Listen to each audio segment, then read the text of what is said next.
everyone, I'm Marlie Hall. Welcome to the show that covers the culture like no other. Joining us today, a panel of experts to give us their unfiltered opinions. We have attorney Lindsey Laveaux, comedian Mike Brown, and journalist Anastasia Weeks. Thank you so much for joining us. A number of trending topics to cover today, so let's get right into it. It seems Hollywood is ready to acknowledge that black men are sexy.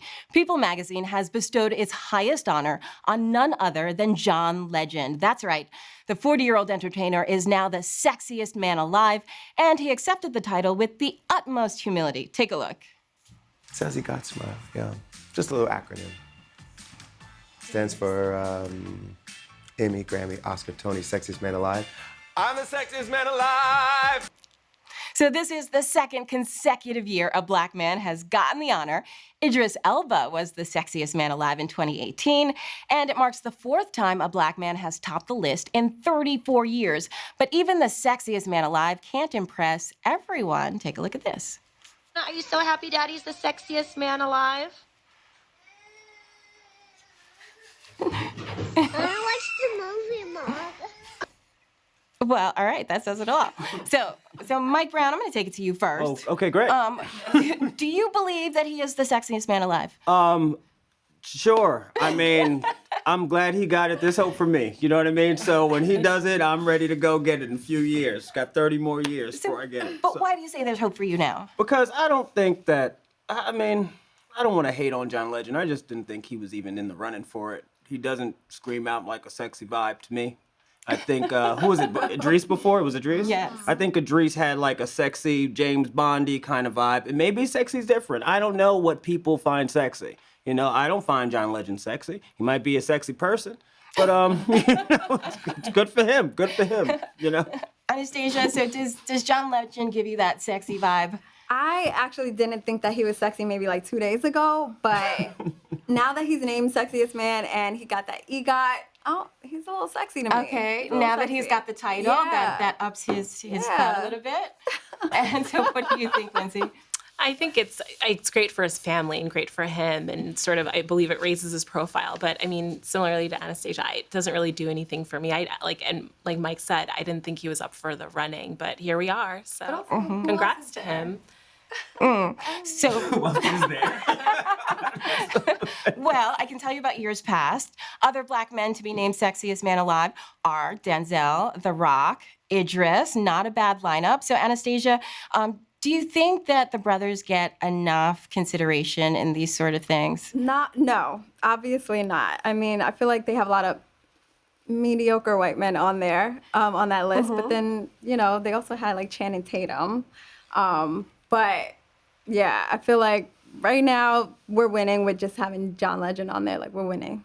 Yes, I would say we're winning too. And I imagine it's how long there have been so many people that have been voted as sexiest man alive, and it's just only 4 black men. Yeah. That number is super low for the amount. Out of 34.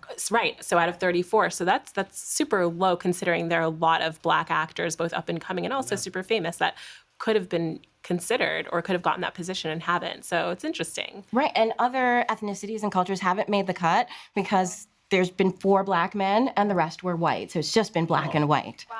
Right. That's a problem. Yeah. So you feel like there needs to be more diversity there? Yeah, definitely. Yeah, there's so many, you know, different cultures, different people out there. Is it only American guys too? No. Idris is British. Oh, right. Idris is British. See, there's so many people that, I mean, but John Legend, I'm okay with that though.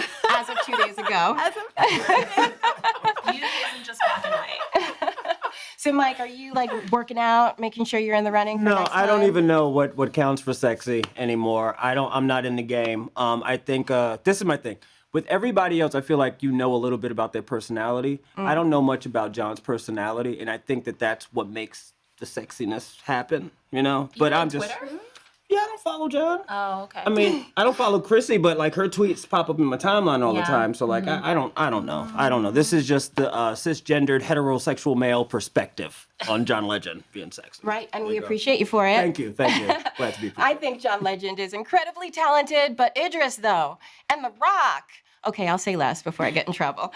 So, from one chart topper to another, Summer Walker's album Over It was highly anticipated when it premiered in October. It was the biggest debut for a female R&B singer in 10 years, and it broke the streaming record set by Beyoncé's album Lemonade. It's no wonder the 23-year-old singer is in high demand right now, but in a shocking announcement, Summer is canceling her tour at the height of her popularity. Here's why. I'm not going to be able to finish this tour because it doesn't really coexist with my social anxiety and my introverted personality. But I really hope that people understand and respect that at the end of the day, I'm a person. I have feelings. So Summer opened up about her social anxiety after she was viciously criticized over lackluster performances and because she doesn't like to touch or hug fans at meet and greets. So this angry reaction to her performances and behavior, so does this speak to a lack of understanding surrounding mental health issues? This is like such a great and weird topic for me. Like, I host this podcast called You Good with Mike Brown about mental health, and I talk to other Black and non-white artists about mental health issues, anxiety, so forth and so on. And I think that we're at a time now where before you'd have musicians who would just be able to make their music and then just disappear from the public eye. I think at the height of it, years ago, you'd have like a Michael Jackson, who was like one of the greatest musicians of our time, and you didn't really know a lot about their personal life except for what you would hear on the news. Now with artists like Summer, and I think Rihanna's taking a break too. Yes. You have these artists who work so hard to make content for people, and yet they also have to be accessible as people. So they have to live this like duality of I'm an artist and I'm also a person. And so if you like the music, it's like, oh, we love your music, and what are you doing? What are you eating today? It's like, well, I'm just trying to maintain my own mental wealth and mental health just so I can make some more things. And I think it's really great that she's taking a break, and it's just unfortunate that she's only 23 and she's going through this right now when she's broken all these records. It's really it's unfortunate for the fans, but it's really great and amazing on her part to kind of know like, hey, I need to take a break. This is my boundary. And so, Right. But how does a person whose job it is to get up in front of people and perform have mental health issues surrounding that and social anxiety? How does that coexist? I mean, I think that, I'm very, very proud of her for like speaking up, because I feel like you need to speak up for what you need. And she's speaking up and telling people like, I need this break. I need this time for myself. And I'm hoping that she's getting the professional, work, like she's going to therapy or she's getting coaching or she's doing yoga, whatever it is that she needs. I'm hoping that she gets that to help her get through this time, because then she'll be able to use the tools that they give her in order to do her job and not have to cancel more shows. And Mike, you mentioned Rihanna. Yeah. So she actually came out on Instagram and said that she's had an overwhelming past year, that she would like to have more work-life balance. And she said, #BRB, be right back, possibly hinting that she's taking a break. Do you think that performers specifically need to take that mental health break? I think so. In today's climate, you have Twitter, you have TikTok, all these things. Like there's no boundary to interacting with these artists, and sometimes people forget that they are just people as well. But they're people who are creating art. I always think that I look at art as like a child in a way, where it's like a person has their ideas and then they make this art and then they give it out into the world. And so just the same way like a child, when you have this child out in the world, you're worried about how people are going to receive this child. And to another aspect of it is, if we're going to say there's a child, imagine the process of creating. And you're doing that constantly, and what kind of toll that does take on a person mentally, especially an artist. So I do think that I wouldn't be surprised if you saw more of this as time went on. A lot of other artists saying, hey, I'm taking a break, I'm not doing it. And I wonder how that's going to affect the culture and whatnot. Right. And to your point, celebrities are just people like the rest of us, but sometimes the fans don't really see that. Do you think that it's hard for folks to understand that people like Rihanna and Summer Walker need to take a break? Absolutely. I think that people look at these celebrities and they hold them to a different standard, that they should be constantly working and constantly doing and producing. But I commend both Rihanna and Summer Walker to sort of stand their ground and say, I need a break, and to not be afraid to say that. I think it sends out a message, I think also to a lot of us, that it's not constantly about just staying on the grind, that if you don't take some time off or take a step back, that you can hurt yourself. So I think while some people may not accept it and they might take issue with it, I think for some people that might actually send a strong message to be like, well, hey, if Rihanna's doing it, if Summer Walker's doing it, maybe I can do it too. So it's really a powerful moment. Well, I hope above anything that people use this as a moment to talk about mental health and to seek help if they need it. And there is no shame in taking care of yourself, because you can't get anything done until you do that. So coming up, a tragedy at Clark Atlanta is raising awareness about how to protect our daughters and sisters. And there's a rap battle brewing, and Donald Trump is at the center of it. We'll talk about it after the break.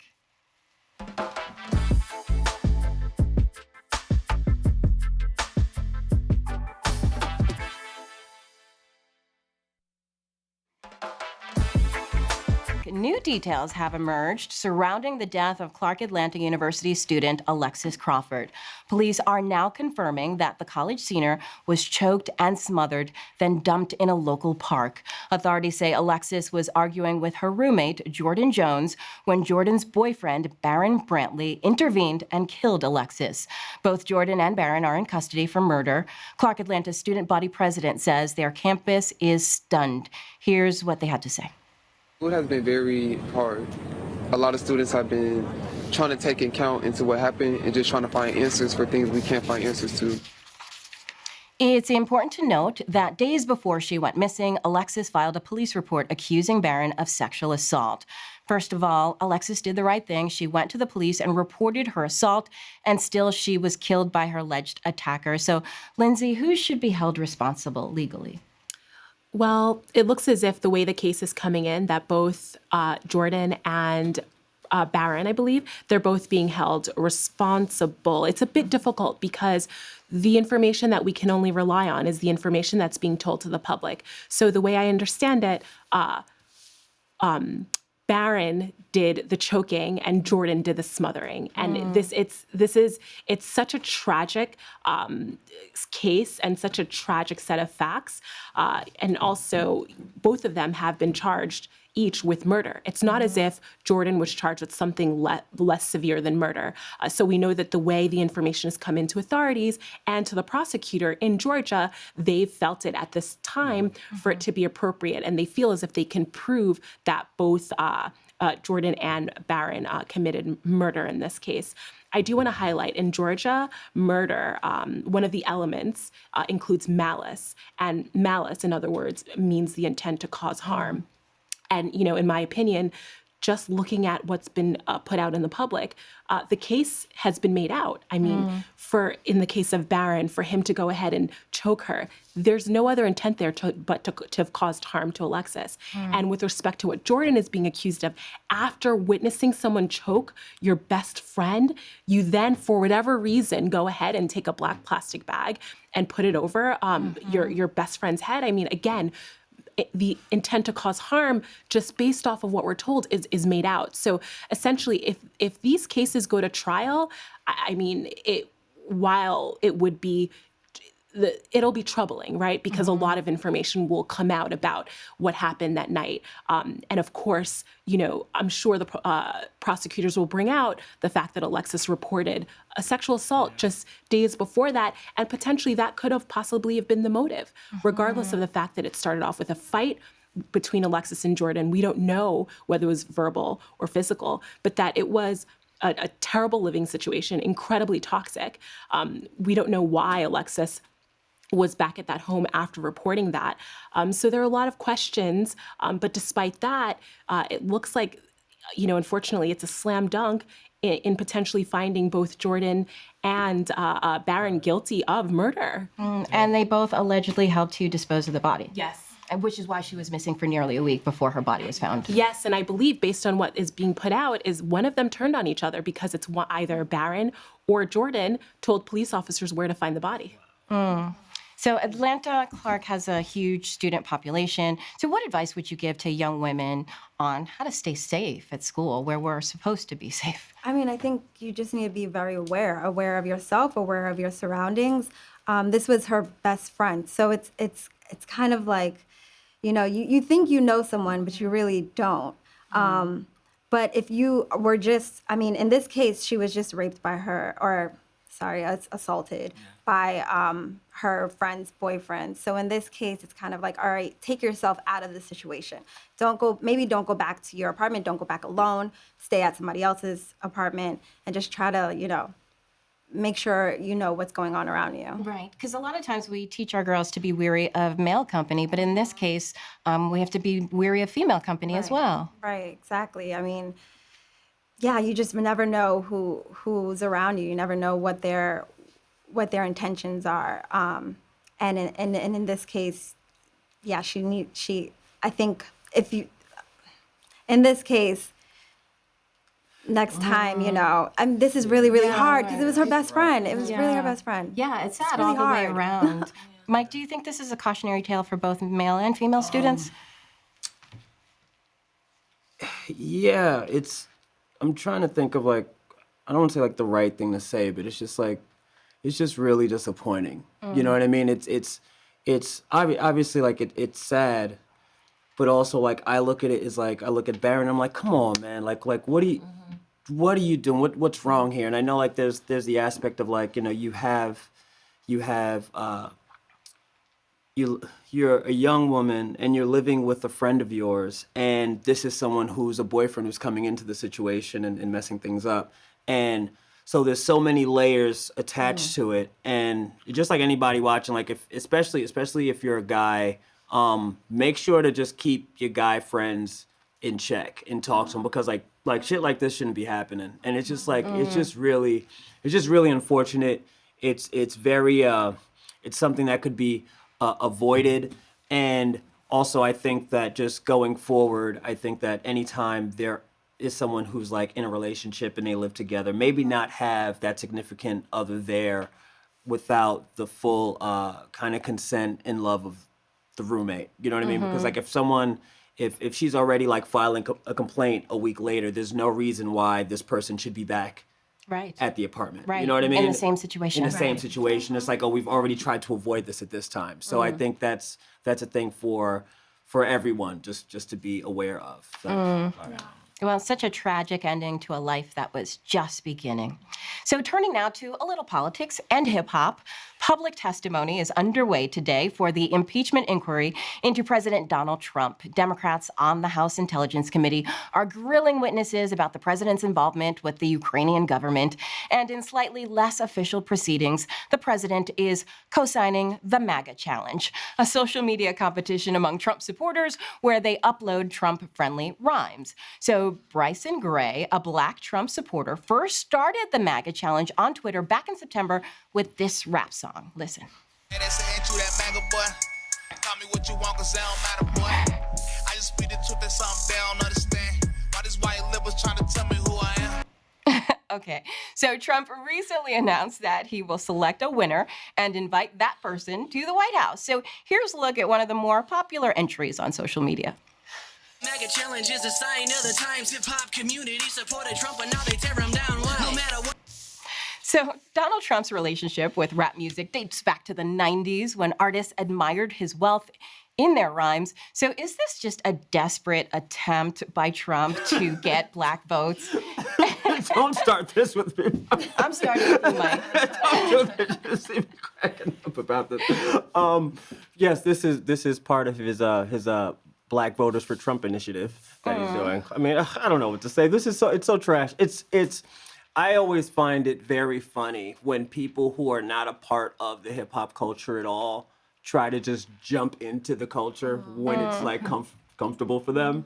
So this When you say jarring, do you mean offensive? I don't know if I want to say offensive. I mean, I'll say because we're here, offensive. I'm so offended. But to me, it's just it's just hilarious because it's just for me, hip hop, the culture, it means so much. And because it's something that's I think our people in the culture, like, we're so like, hey, come in. If it's all love and no respect, jump in it. And when you see it being used to, I guess, celebrate somebody who is against everything that we stand for, it is just so ironic and hilarious to me that it's even happening.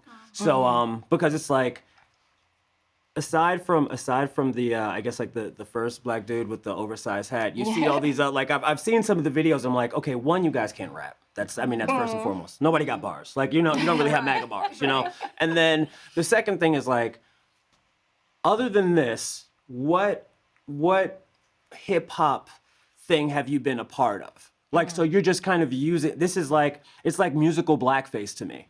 You know what I mean? And then in that way I get offended by it. But other ways, I'm just like, oh, this is just like funny, it's stupid, whatever. But no, that's my take. So is this what Trump was hoping that Kanye would do for his re-election campaign? It's funny you say that. I feel like, Trump will take whatever he can get. This was some sort of idea that was started by this black man. I believe it was on TikTok. And so he sort of, in the ways that he does things, he just threw himself forward and tried to capitalize off of it. And really kind of, for me, it's really troubling to have seen a black man start this off and be like, oh, MAGA challenge, and start off with a rap. I mean, come on. Like, he really could have done something differently. I don't know, some other form of music, I guess, or genre.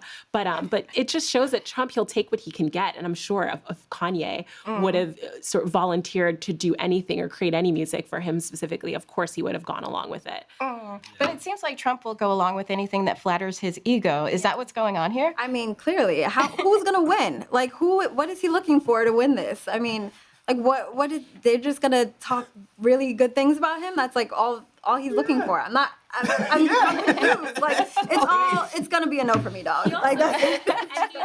He also does this for shits and giggles. Like, I actually don't think that he sees a problem with, not a problem, but he sees that, oh, maybe this may cause an issue or what have you. I think he's like, oh, whatever, let me go and have it be another hashtag with MAGA included. Yeah. Right. The craziest shit, like, there wasn't, like, when Barack was in office, you know how many freestyles if we would have had like a Barack challenge, do you know the bars that would have came out? We would have all jumped in and we would have had bars, but we said, no, he's the president, do your thing, homie. We don't got to bother you or anything. And now, with Trump and all this other. Yeah, it's crazy. It's crazy. Well, Trump has a history of not following through with contest winners. No word yet on when he'll make his announcement. So up next, 2 Ivy League students are trying to wrap their way into student government. They've gone viral, but will they get the votes? We'll see you right back here after the break.